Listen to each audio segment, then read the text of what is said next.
O vídeo de hoje é desonra, desonra pra toda a sua família. Pode anotar aí. Desonra pra tu, desonra pra tua vaca. pra tua família, pra tua vaca, no caso pra mim, né? Estão vendo esses livros aqui?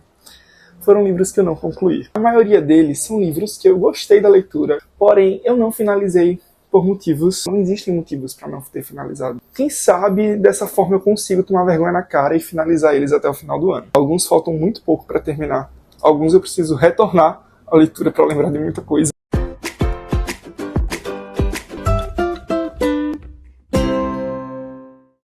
Vamos começar com a obra pernambucana de Carneiro Vilela, da Emparedada da Rua Nova. Esse livro está comigo há muito tempo. Eu li até o fim da primeira parte. Ele é dividido em 3. E desde então, eu fui procrastinando. Retornei várias vezes no início, para relembrar. Hoje eu tenho uma memória fresca do que eu já li. E ele vai falar sobre um crime que aconteceu na cidade de Recife. E as coisas vão se encaixando, ele tem uma pegada Sherlock Holmes. Gostei muito da escrita desse autor. Gostei da construção da história, dos personagens, toda a forma como ele vai prendendo, né, entrelaçando um ao outro, sempre trazendo um cliffhanger no final dos capítulos. Tem aquela coisa jornalística, né? Ele foi editado na forma de folhetim, ou seja, folhetim, formato de folhetim. A história foi concebida entre 1909 e 1912. Ou seja, ele vai prendendo o leitor a cada final do capítulo justamente para prender o consumidor do jornal da época, né? Muito bom, mas eu acabei não dando continuidade. Talvez eu acho que o tamanho do livro me assusta, e vocês vão ver que tem muitos livros assim. Tem mais 2 livros calhamaços que me assustaram. No meio do ano, eu peguei esse livro para ler, que é o Histórias de Arrepiar. São histórias de fantasmas, de autores desconhecidos. Eu nunca ouvi falar nesses autores. E dando um Google, eu descobri muito pouco sobre eles. Pelo que eu li, são histórias interessantes. Gostei bastante de algumas. No geral, nada impressionante, mas também nada que seja ruim a ponto de você ignorar. Parei na metade deles. Eu botei no fitilho aqui. Eu acho que eu parei nesse daqui, nesse conto. Mas assim, não tem nada de extraordinário, mas também não é ruim. O próximo livro, ele é um caso em que eu subestimei de início, e quando eu fiz a leitura dele, eu me surpreendi, porque eu achei muito incrível, uma história muito boa, que é o Fable Heaven, do Brandon Mull. Com essa capa bem icônica. Olha, várias marcações que eu fiz. Ele é uma série de livros, ele tem 5 livros publicados, e no Brasil todos eles foram publicados. E pasmem, eu não li os 2 últimos capítulos desse livro. Estou faltando finalizar a história, mas eu não concluí. Detalhe, ou eu vou me ater às marcações, que são os pontos principais, ou eu vou ler ele do início. É muito fácil de ser lido, a história é muito contagiante. Ele vai falar sobre 2 irmãos, que eles acabam passando férias na casa dos avós, e eles descobrem que esse sítio, essa fazenda, é como se fosse um santuário de criaturas fantásticas. É muito básico falar, sem dar spoiler, mas ele guarda muito mais novidades quando você lê o livro. A fantasia, a aventura proporcionada por ele é muito maior do que a sinopse rasa que eu possa dar ou que vocês possam ler. Não é à toa que eu fui adiando por muito tempo, por achar besta, achar simples, mas quando você lê, você percebe que ele é muito mais que uma simples história. É muito interessante a forma como ele conduz cada aventura dos irmãos ali dentro daquela fazenda, e as problemáticas que vão surgindo e curiosidades que também vai nos tomando, né, enquanto a leitura vai correndo, porque muitos mistérios são soltados pra gente. Então, assim, um livro que eu gostei demais, fiquei muito surpreso, porém eu não finalizei os 2 últimos capítulos, então é um livro que eu preciso finalizar até o final do ano, né. Um outro livro, um livro que percorre o Instagram, por exemplo, do Literafoco por muito tempo, e que eu fui também adiando ali a leitura. Eu finalizei uma parte dele, mas eu não concluí.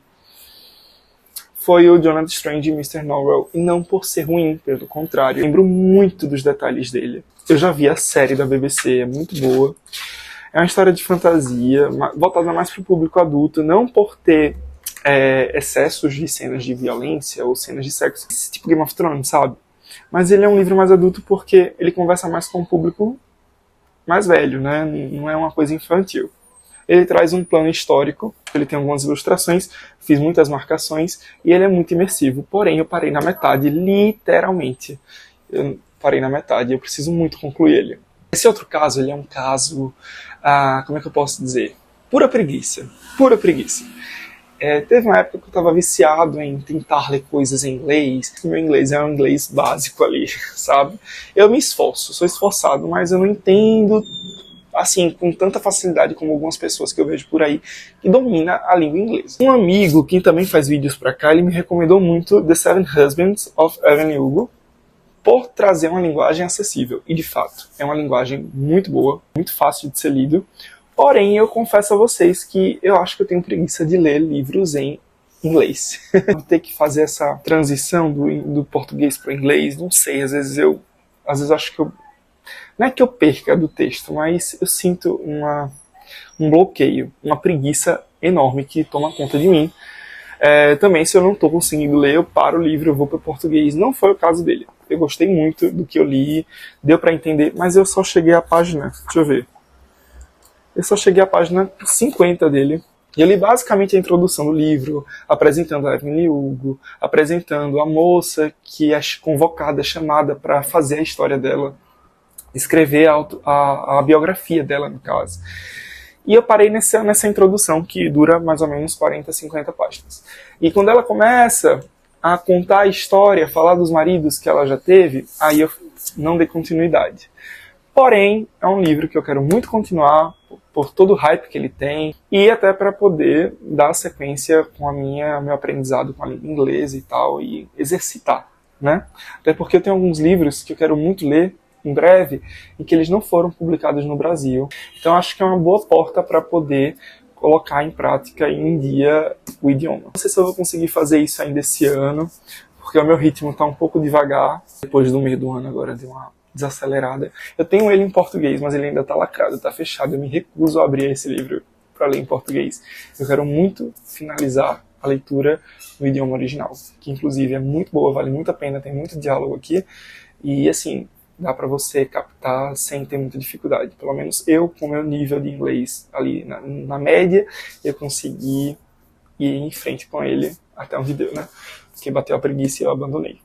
Os demais volumes agora, que eu irei mostrar, não são casos de livros que passei muito tempo sem ler, né? Que eu peguei como os outros que eu abandonei já tem muito tempo. Esse aqui chegou para mim mês passado, quando eu vi ele vendendo na Amazon. Eu não contei preço, não olhei preço, não olhei nada. Eu apenas comprei porque há muito tempo eu queria um livro voltado a esse conteúdo, a esse tipo de material, que é Contos de Fadas Russos. O autor da obra, Roman Tso, ele escreveu os contos que, enfim, vocês sabem que a maioria desses contos de fadas, eles vieram da tradição oral e posteriormente eles foram escritos no papel, né? Então ele meio que teve essa função de pegar esses contos populares da oralidade, da cultura russa, transpassando para o papel. Então foi isso que aconteceu aqui.